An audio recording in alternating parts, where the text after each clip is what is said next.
Hi, welcome to Finding the Word. It's Melanie Brown. Today's word is abundance. There are two scriptures as well today. Sometimes it's like, why pick one? I'm looking at different verses, and if both of them really stand out, there's no reason not to talk about both. And as you know, I've been talking about Point Smart, getting it off the ground. This is number 4 and final. And so it requires looking back, because this has been over the course of the last year or so that I have been continuing to work towards things and getting things completed. So there are videos, there are photos, there are things I've had to do that I've got to go back and find them. So I have to go searching through Google Photos. And so as I was going through the different photos, and it's in order of each year, and it's just telling a story over a decade or so of everything that was going on in life. And it really just hit my spirit, the true appreciation of the abundance of blessing in life that has been given.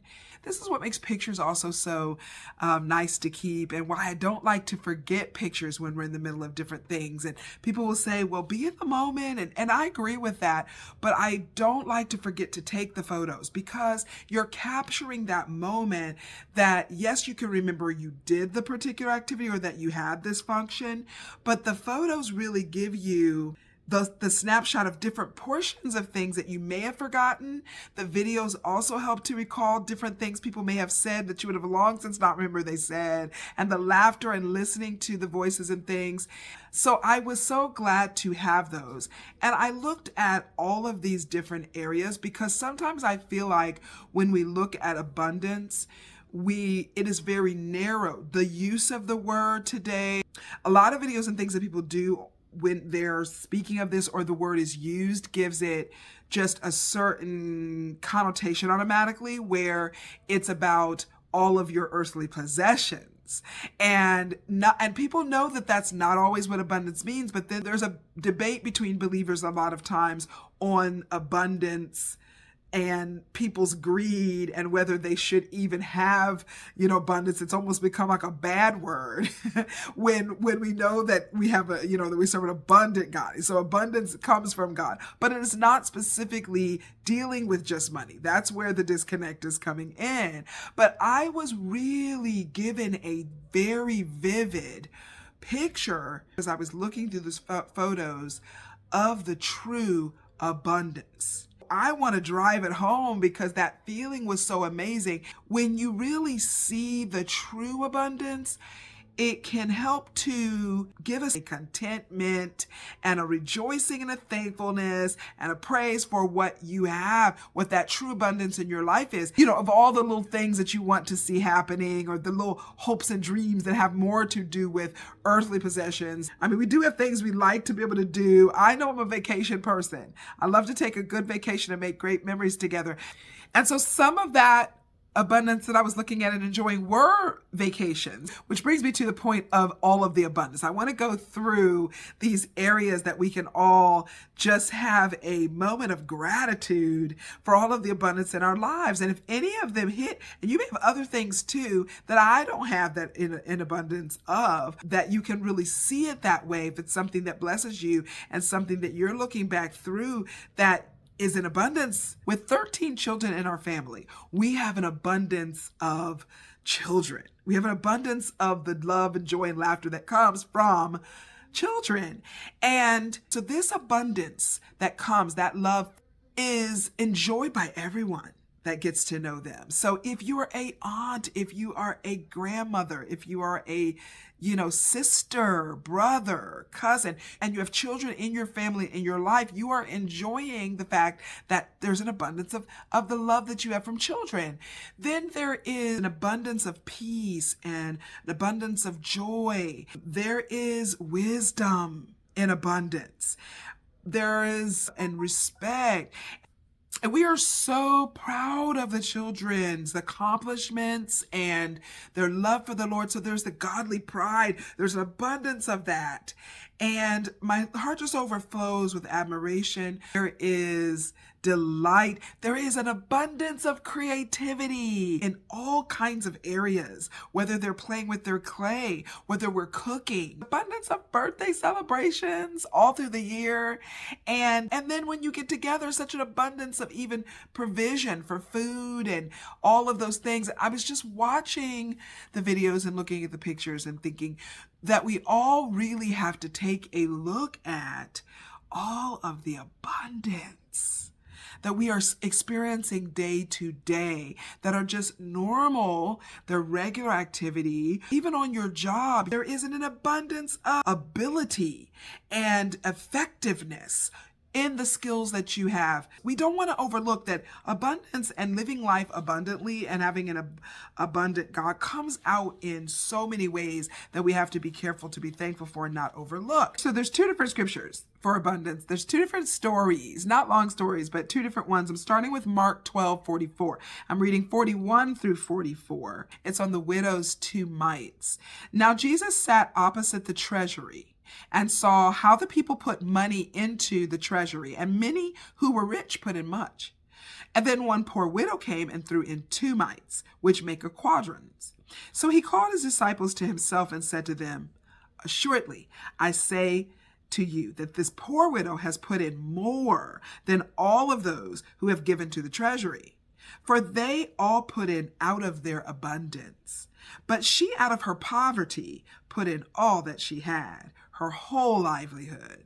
And this also connects with the word of giving that we had the other day too, because we were talking about giving. We want to have effort in our giving is what I was talking about then.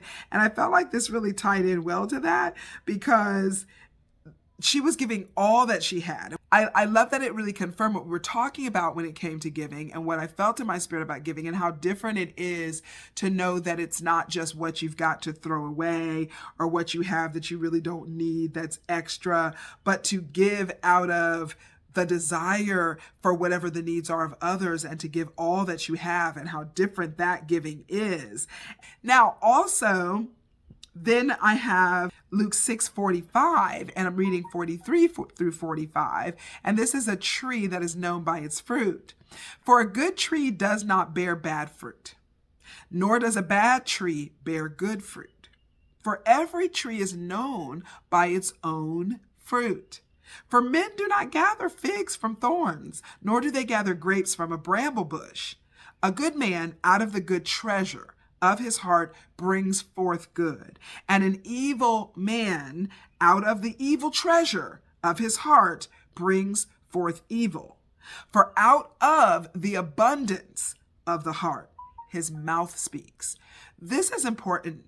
I was having a conversation with my daughter, Marlena. We were talking about this because sometimes it can get confusing when you're dealing with people and it seems that they're friends with you. And she would start to have confusion at times about the reactions, things that are said.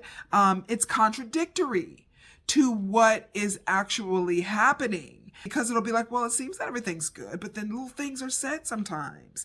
Little words, little digs. People can make excuses or ideas for why they said something that really just shouldn't have been said, hurtful things, that you have to take them seriously. Sometimes it is it's an understanding of what is in the heart. And out of that abundance of their heart, the mouth is speaking.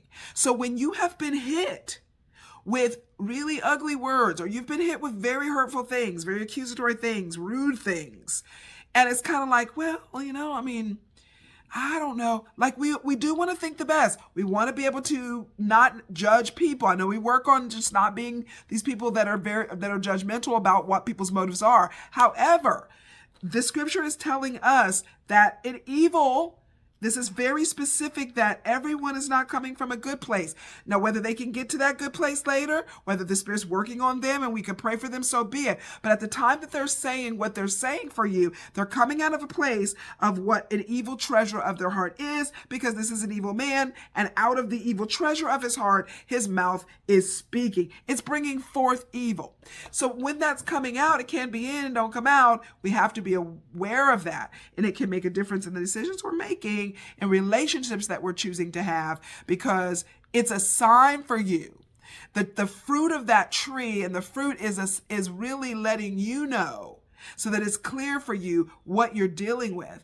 And this also, I think, was interesting because that's tying in as well, because we were just talking about bearing fruit in the last scripture. So these two passages that I found today, even though the word is abundance, they fully tied into the passages that were being discussed and driving in the points from those other words on those days as well.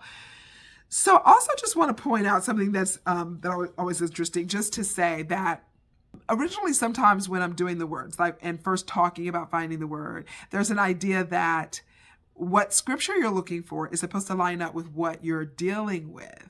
But that's not the case. Just as a note to mention, it's not. So the word being abundance, it's like it seems that the scripture will be on all of the things that God gives us and the abundance that we can receive. But the neat part that I'm noticing, and have noticed anyway from the beginning, is it's not that the word, and if you choose to find the word for yourself, or you're getting a word in your spirit, the word comes to you from the activities and things in your life, things that could be going on.